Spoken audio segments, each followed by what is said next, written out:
Nia Jackson had never seen a crown up close. Not a real one, anyway.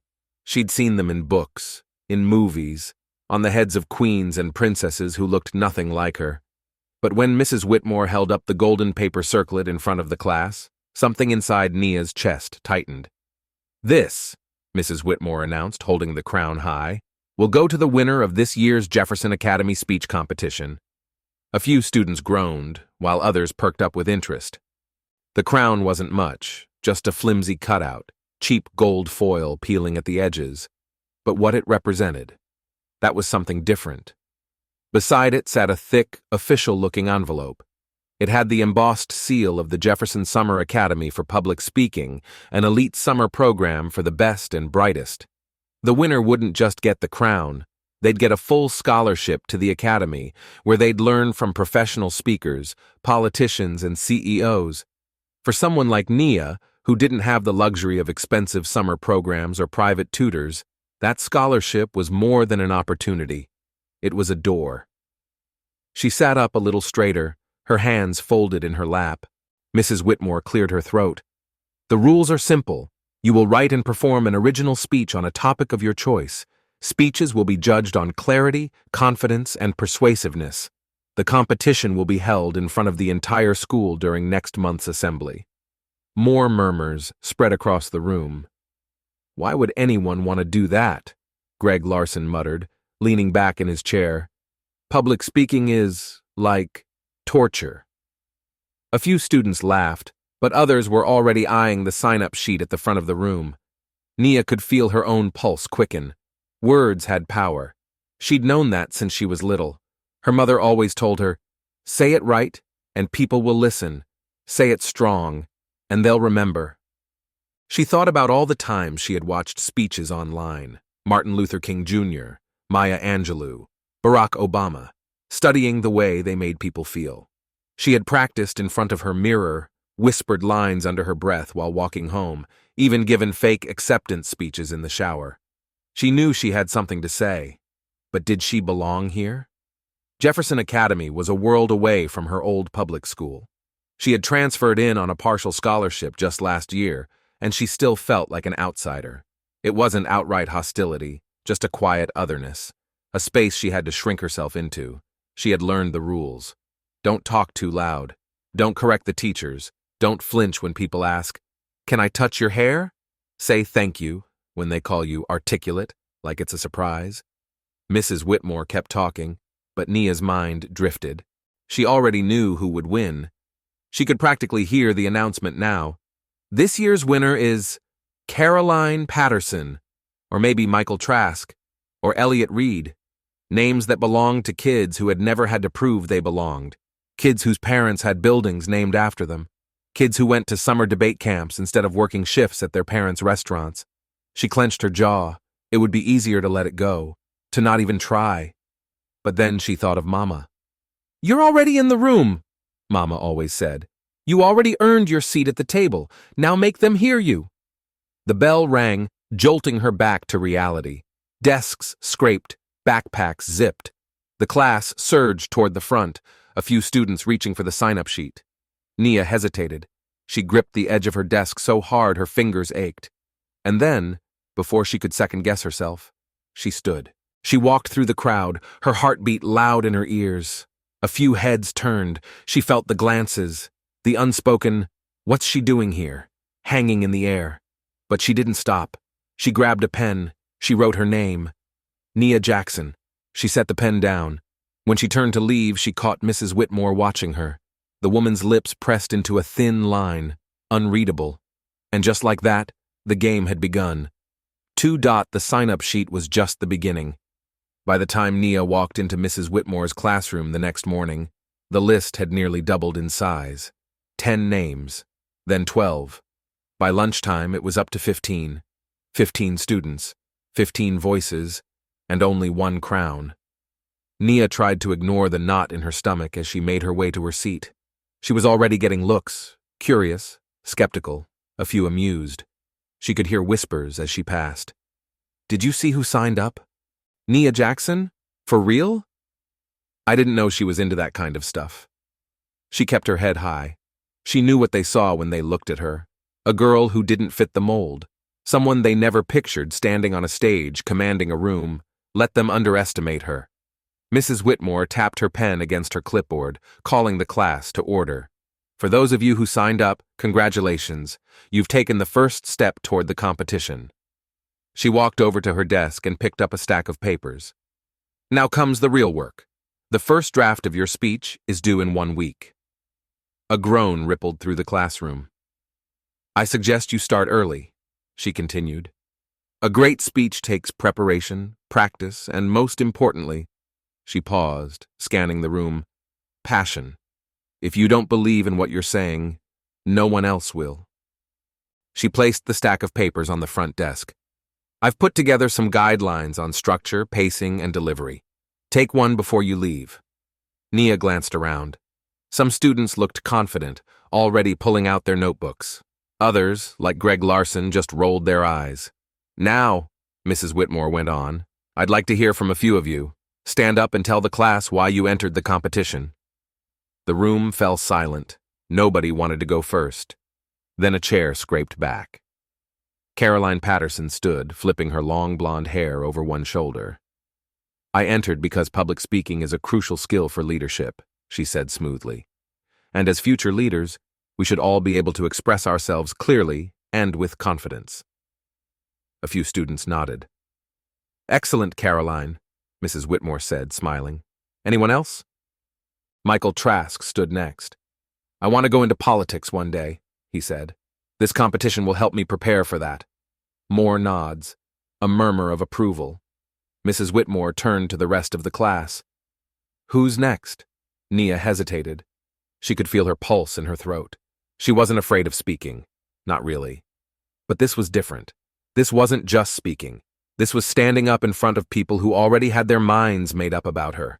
Before she could talk herself out of it, she pushed back her chair and stood. Every head turned. She swallowed hard. I entered because I have something to say. Silence. For a moment she thought that was it, that her words had landed flat. But then Mrs. Whitmore's eyebrow lifted slightly. And what is it you have to say, Nia? Nia hesitated. She could say something safe, something expected. Instead, she took a breath. I think words have power, she said, her voice stronger now. They can change the way people see the world. And I think a lot of times people don't listen to voices like mine, so I'm going to make them listen. Silence stretched through the room. Then, from the back, Greg Larson snorted. Dramatic. A few quiet chuckles followed. Nia's face burned, but she kept her head high. Mrs. Whitmore didn't laugh. She just studied Nia for a long moment. Then she nodded. A strong perspective, Nia. I look forward to seeing your speech. Nia sat back down, her hands clenched in her lap. The rest of the students went through the motions, some giving predictable answers, some mumbling half-hearted responses, but Nia barely heard them. Because right then she realized something. This wasn't just about words. It was about proving she belonged. And she had 1 week to find the right words to do it. 3. The blank page stared back at Nia. It had been like this for 3 days. Her notebook open, her pen poised, her thoughts tangled in knots. She had ideas. Too many, maybe. She could talk about growing up in a world where people decided who you were before you even spoke. About being the only black girl in most of her classes, always aware of the space she took up. About learning early on that her voice had to be twice as clear, twice as controlled, just to be heard the same. But how did you say that? How did you wrap a lifetime of swallowed words into 3 minutes on a stage? Nia chewed the end of her pen, frustration bubbling inside her. She needed help, and there was only one person she could ask. Mama was at the kitchen table when Nia got home, sorting through a pile of unopened mail. The smell of fried catfish and collard greens hung in the air, warm and familiar. Hey, baby, Mama said without looking up. How was school? Nia hesitated. Frustrating. That got her attention. Mama set the mail down and gave her a look, the one that said, Talk to me. Nia dropped her backpack and slid into the chair across from her. I can't figure out what to write for my speech. Mama leaned back, waiting. I know what I want to say, Nia continued. But every time I try to put it into words, it comes out wrong. It's like, I don't know where to start. Mama nodded slowly. And what is it you want to say? Nia hesitated. That people like me don't always get heard, that sometimes it feels like no matter how well I speak, how smart I am, how hard I work, I'll always have to prove I belong. She expected Mama to tell her she was wrong, that she was overthinking. But Mama just sighed. Baby, that's a truth a lot of us learn early. She reached for her tea, stirring it slowly. But let me ask you something. You say people don't listen to voices like yours. So what are you going to do about it? Nia frowned. That's the problem. I don't know. Mama smiled. Sure you do. You make them listen anyway. She tapped the table, a steady rhythm. When I was your age, I had a teacher who used to cut me off in class. Didn't matter if my hand was up first. Didn't matter if I had the right answer. He'd always call on somebody else. One day I got fed up. I waited for my moment, and when I finally spoke, I made sure my voice was so strong he couldn't ignore me. Mama leaned forward, her eyes locked on Nia's. You want people to listen? Make sure your words are too powerful to be dismissed. Nia sat with that, too powerful to be dismissed. She thought about the way Martin Luther King Jr. had spoken, not just with words, but with weight. The way Maya Angelou could turn a single sentence into something you carried with you forever. She didn't need to start with statistics or facts. She didn't need to play it safe. She needed to speak her truth. Nia pushed back from the table, grabbing her notebook. Thanks, Mama. Mama smiled, taking a slow sip of her tea. Anytime, baby. That night, Nia sat at her desk, pen in hand. This time, the page didn't feel so empty. She wrote the first line. Let me tell you a story about being heard, and the words finally started to flow. 4. The entire school sat before her. Rows and rows of students filled the auditorium, their voices buzzing in anticipation. Teachers lined the walls, their arms crossed, waiting. The principal adjusted the microphone at the podium, giving a polite smile before stepping aside. Nia Jackson stood behind the curtain, her hands clammy, her heart thudding against her ribs. This was it. 15 students had signed up. Now only 5 remained. Michael Trask had gone first, speaking about leadership. Caroline Patterson followed with a polished speech on ambition. The applause for both had been polite, steady, expected. Then it was Nia's turn. She wiped her hands on her dress. Too late to back out now. Taking a deep breath, she stepped onto the stage. The auditorium quieted. She walked to the podium, adjusting the microphone. The silence stretched, thick and heavy. A few whispers floated from the back, but she ignored them. She thought about all the times she had practiced this moment. In the mirror, in the shower, in her head. And she thought about what Mama had said. Make sure your words are too powerful to be dismissed. She gripped the edges of the podium, took one last breath, and began. Let me tell you a story about being heard. A pause, just long enough to make them lean in. When I was 6 years old, I raised my hand in class. I had the answer. I knew I was right, but the teacher looked past me, called on someone else. Her voice was steady now. When I was 10, I won a writing contest. The judge said my essay was surprisingly articulate, as if he hadn't expected me to be. A few murmurs rippled through the crowd. Nia saw Mrs. Whitmore shift in her seat, her expression unreadable. And when I walked into this school for the first time, I realized something. I could be smart. I could be prepared. I could speak with confidence. But people would still wonder if I belonged. She let those words settle. The auditorium was completely silent now.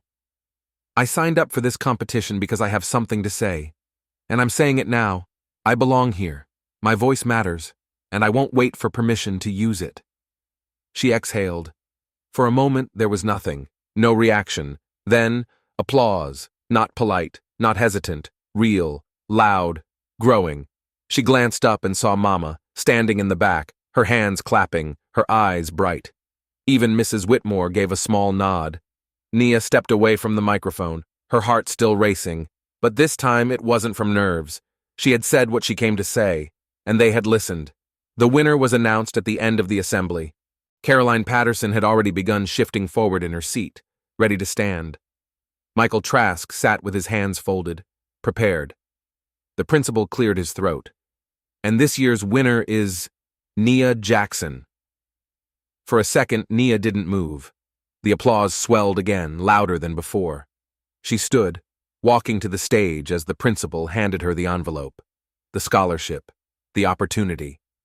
And then, Mrs. Whitmore placed the golden paper crown on her head.